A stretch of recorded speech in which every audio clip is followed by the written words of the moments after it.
Set to left right. This tool is useful to change the starting point from left to right.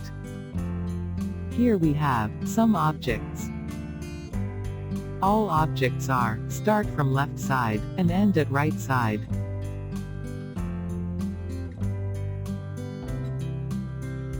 Here we will change the starting and ending point of the object from left to right. Select the object one by one with Shift key.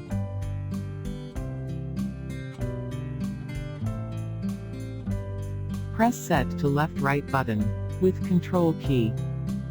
Here you can see starting and ending points are changed from left to right. Let's see again.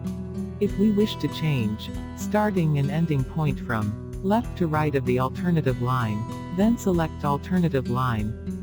First of all, select one object and press Alt plus S key. Press Set to Left-Right button with Control key. Here you can see starting and ending points are changed from left to right.